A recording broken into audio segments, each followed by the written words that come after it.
Hi everyone! Welcome again to my channel, and today's video guys ay gusto ko lang i-share tong sa inyo yung aking blue jelly beans. So ganito na yung hitsura niya guys ngayong winter. So dito nga pala banda ay wala pang masyadong improvement dito. Wala pa akong mga bagong tinanim kasi nga patuloy pa rin yung mga negative degrees namin sa gabi. So wala munang bagong tanim dito. So gusto ko lang i-share to sa inyo para makita ninyo kung kaano siya kaganda ngayon. Ayan, ganito yung hitsura niya guys.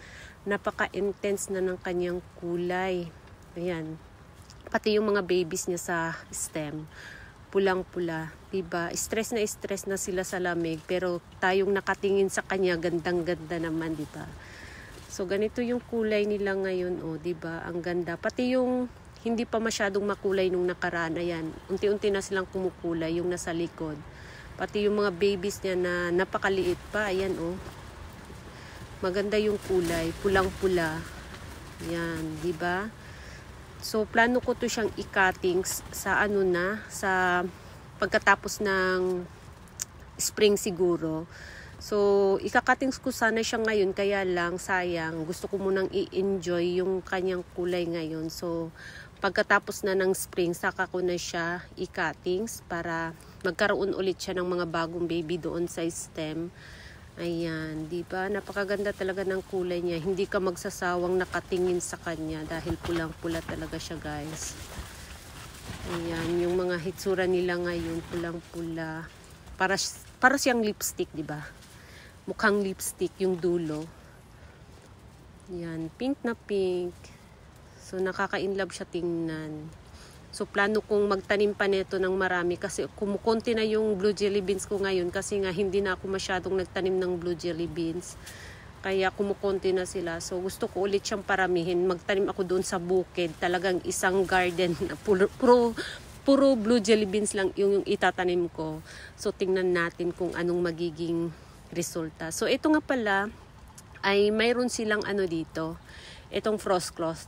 Tinatakpan ko sila ng frost cloth para yung dulo ng dahon nila ay hindi magkaroon ng frostbite kasi masisira yung dahon nila guys kapag nagkaroon siya ng frostbite, mangingitim yung dulo ng dahon. So tinatakpan ko sila ng frost cloth sa hapon.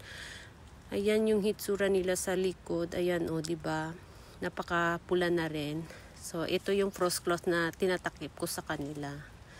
Ayan.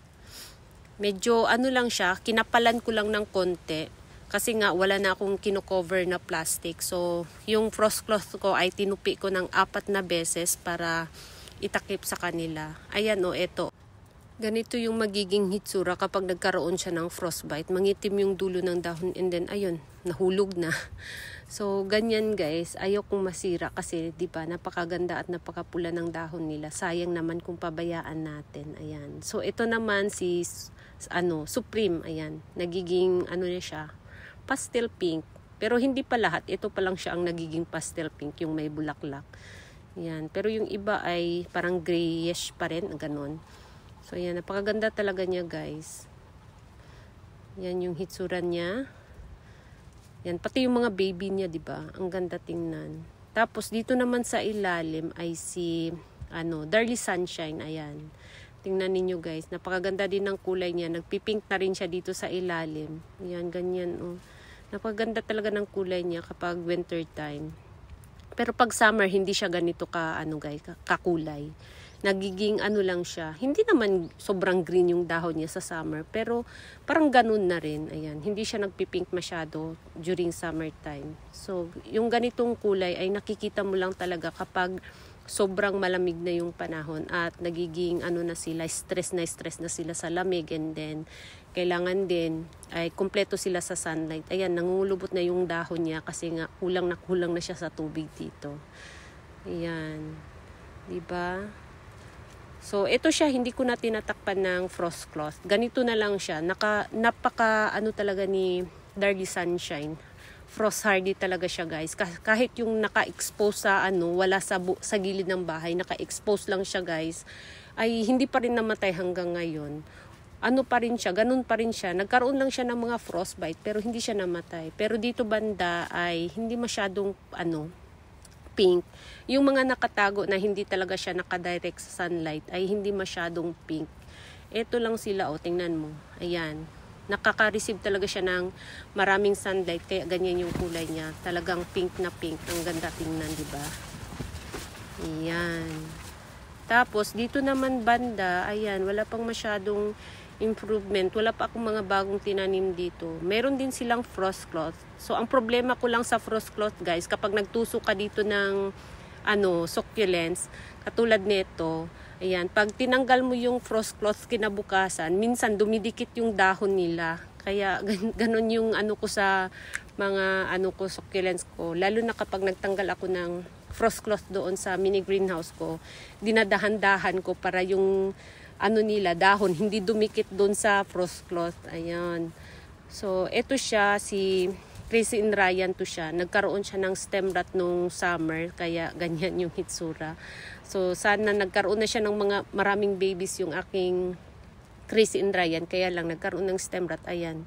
Yung mga babies na siya, nagkakanya-kanya na sila. So, ayan, hindi pa makulay dito banda, lalo na to, hindi pa siya kumukulay. Nagpipink to siya, guys, kasi yung last year na ay pink siya. So, ngayon, hindi pa siya masyadong pink. Tapos, ito nga pala si Pachyphytum compactum. Tingnan niyo si ayan, pumuti ng aking, dito, si Tito Bans, pumuti na siya. Si Tito Bans, alam niyo ba, nagpipink din to siya. Ayan, dito sa gilid, konti. Nagpink na siya ng konting-konti. Pero hindi pa talaga as in pink. So, yung baby niya sa ilalim ay hindi pa masyadong malaki. Ganon pa rin, wala pang masyadong improvement. Ayan. So, buti na lang yung baby niya ay wala namang hindi naman na damage sa winter ngayon. Hindi pa siya nagkaroon ng frostbite. Ayan. Madalas kasi tinitira ng frostbite ay yung mga maliit na mga succulents, lalo na yung babies na palabas pa lang sa stem. Yun yung madalas na madaling masira sa frostbite. So, ito naman si Pachyphytum compactum, medyo din to siya. Frost hardy din to siya. Basta wag lang siyang direct doon sa nasa gilid lang siya ng bahay, okay na siya. Tapos, itong aking Graptoberia Moonglow, hindi pa siya nagpipink dito. Yung nasa pot ay nagpipink na, pero ito hindi pa. Ayan, kumakapal naman siya, pero hindi pa siya pink na katulad last year. At ito naman, ayan, nangungulubot na siya dahil nga wala na silang dilig dito. Hindi ko talaga dinidiligan dito, guys, kasi nga exposed sila. Wala silang plastic na cover dito. Tapos frost cloth lang yung kino-cover ko. So, iniiwasan ko silang magkaroon ng frostbite or mamatay yung ugat nila sa lamig, kasi kapag diniligan mo at tumigas yung lupa, masisira yung ugat nila. So, hindi ko talaga sila dinidiligan ngayon. And then, ito naman ang aking musan. Ayan, kumukulay na siya. Para na siyang, maroon. Ayan, parang hitsura niya, maroon yung kulay niya. Ayan. Pero yung musan ko sa bukid ay hitsura ay siya, pinky siya. O, ganito yun, guys. O, ito yung pinakita ko sa inyo last nung binidyohan ko ito. Ayan, ito na ang nangyari ngayon. Nagtubig na siya, so totally pati yung stem ay nasira na rin. Ayan, ganito yung hitsura, di ba? Nagtubig na siya, naging dilaw na siya. Lahat yan ay tubig na yung laman ng dahon. Pati yung stem nasira na rin. Ayan, ganyan yung hitsura, guys. Kapag nagiging yung dahon nila, nagiging ice, tumitigas yung dahon nila. Tapos ayan, kapag natunaw na, yung iba bumabalik naman sa dati, yung iba naman ay hindi. So far dito ay yun pa lang yung nasira. Ayan. Tapos ito naman ang aking Marcos. Ayan, makapal na siya, diba? So sa ngayon wala pa siyang masyadong baby na bago. Yan. Ito siya ay hinedcut ko lang din. So, mga babies lang din yan lahat. Ito, akala ko talaga mamatay to siya. Kasi, dati, nagtanim ako ng ganito rin dito banda. Namatay siya. So, siguro namatay siya dahil diniligan ko. So, ngayon, nag-try ulit ako na magtanim ng ganito dito pa rin sa, parihong lugar. Pero, okay naman siya. So, kailangan lang talaga mag-ingat sa dilig. Lalo na sa winter na napakalamig. Tapos ito pula na ang ating dito. Ayan, pulang-pula na ang ating Leticia. Tapos ito naman may konting frostbite sa dulo ng dahon. Kasi maselan din to siya sa winter. Pero nung last year ay maganda naman yung ano ko dito banda, Adolphi ko dito. So hindi ko lang talaga siya diniligan. Basta wag mo lang diligan ay makasurvive sa winter time. Ayan. So ito yun din yung blue jelly beans ko dito. Ayan. Kumukulay na rin siya guys. Ang ganda rin ng kulay niya. Oh. Hindi pa siya masyadong sobrang intense katulad nung nakatanim sa pot. Pero ayan. At least ano na siya. Dahan-dahan na talaga siyang pumula ngayon. Kasi nung nakaraan din na binidyohan ko to. Hindi din siya ganito kapula yung dulo ng dahon niya. Ayan, diba? Napakaganda tingnan. So, ito, ikakatings ko rin to pagdating ng spring. Mga katapusan ng spring ko na sila ikatings lahat para paramihin at pakapalin. Kasi kapag kinatings mo siya, mas maganda at kasi nagkakaroon siya ng baby sa stem. So, mas malalo siyang kumakapal at mas mabilis siyang dumami kapag kinatings mo. Ayan, diba? Ang ganda tingnan. So, ganyan yung hitsura nila ngayon. Unti-unti na silang pumupula, guys. Yung aking mga blue jelly beans dito. Tapos, ayan, mayroon tayo ditong, eto, nag-ice to siya. Ayan, tingnan ninyo. Nagmashi, diba? Nagiging ice to and then natunaw siya. Pagkatapos ng natunaw, ganyan na yung hitsura. Ayan. Para na siyang jelly. Ayan, nagmashi yung dahon. Pero yun lang naman yung dito so far. Wala namang iba. Ayan. So, diba, napakaganda ng kulay. Tapos, itong natin dito, ronyoni ay natin na bilog. Sobrang bilog niya, guys. Ang ganda din ng kulay niya. Yan. Ilagay natin dito yung kinuha nating Little Beauty na stem. Yan. So far, ganun yung latest dito. Wala pang masyadong tanim. Yan. So, pagandahin na lang natin pag hindi na malamig dito sa amin. Unti-unti natin silang dagdagan ng mga tanim dito. Ito gusto kong dagdagan to or i-cuttings ko na lang siguro para magkaroon din siya ng mga babies doon sa stem. Ayan. Dito kasi banda, dito, paborito to ng mga langgam pamahayan dito banda sa gilid ng bahay namin. Kaya parang mahirap din na magtanim ka ng magtanim kasi sinisira ng langgam. Ayan, ang cute ng mga babies, di ba?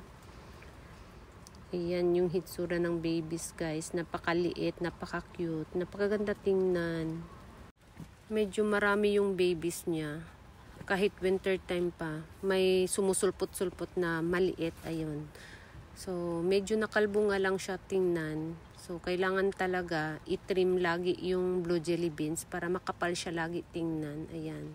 Kasi yung blue jelly beans talaga, nagkakaroon talaga siya ng stem. So, hindi siya katulad ng Echeveria na compact lang. So, kahit anong gawin nating compact sa ating blue jelly beans, nagkakaroon talaga siya ng stem. So, kailangan talaga siyang i-trim para makapal siya lagi tingnan. So, kapag pinutol mo yung heads niya, nagkakaroon siya ng mga bagong pops doon sa stem. Hanggat hindi pa nag-dry yung stem, nagkakaroon siya ng mga bagong baby dyan. Ayan.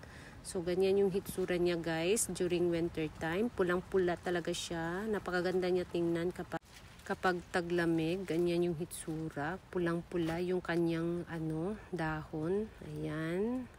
So, yun lang guys ang ating latest update dito banda. Ayan. So, thank you so much for watching and please don't forget to subscribe and like to my channel. Sa hindi pa nakapag-subscribe, please subscribe my channel at i-click nyo na rin ang bell button para ma-update kayo pag nag-upload ako ng bagong video. Thank you so much for watching and see you on my next video. Bye-bye!